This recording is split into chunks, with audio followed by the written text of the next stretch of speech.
ದೃಶ್ಯ ಸಿಸಿ ಕ್ಯಾಮೆರಾದಲ್ಲಿ ಸೆರೆಯಾಗಿದೆ.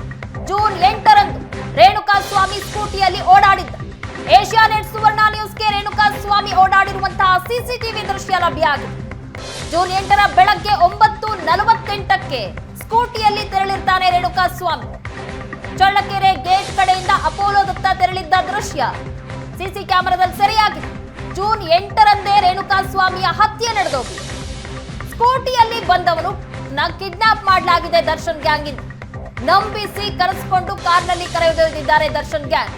ದೃಶ್ಯದಲ್ಲಿ ನೋಡ್ತಾ ಇದ್ದೀರಾ, ಇದು ರೇಣುಕಾಸ್ವಾಮಿ ಸ್ಕೂಟಿ ಓಡಿಸ್ತಾ ಇರುವಂತಹ ಕೊನೆ ದೃಶ್ಯಾವಳಿಗಳು ಸಿಸಿ ಕ್ಯಾಮೆರಾದಲ್ಲಿ ಸೆರೆಯಾಗಿದೆ. ಜೂನ್ 8ರಂದು ರೇಣುಕಾಸ್ವಾಮಿ ಸ್ಕೂಟಿಯಲ್ಲಿ ಹೋಗಿರುವಂತಹ ದೃಶ್ಯ.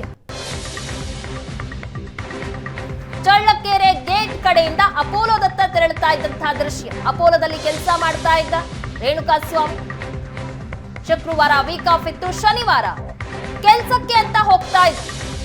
ಜೂನ್ 8ರ ಬೆಳಗ್ಗೆ 9:48ಕ್ಕೆ ಸ್ಕೂಟಿಯಲ್ಲಿ ರೇಣುಕಾಸ್ವಾಮಿ ತೆರಳಿರುವಂತಹ ದೃಶ್ಯಗಳನ್ನು ನೋಡ್ತಾ ಇದ್ದೀರಿ. ಸ್ಕೂಟಿಯಲ್ಲಿ ಬಂದವನನ್ನ ದರ್ಶನ್ ಗ್ಯಾಂಗ್ ಕಿಡ್ನಾಪ್ ಮಾಡಿದೆ. ನಂಬಿಸಿ ಕಾರಲ್ಲಿ ಕರ್ಕೊಂಡು ಹೋಗಿರೋದು ದರ್ಶನ್ ಗ್ಯಾಂಗ್. ಇದನ್ನ ದರ್ಶನ್ ಅಭಿಮಾನಿ ಸಂಘದ ಅಧ್ಯಕ್ಷ ರಘು ಕರೆದೊಯ್ದಿದ್ದಾರೆ.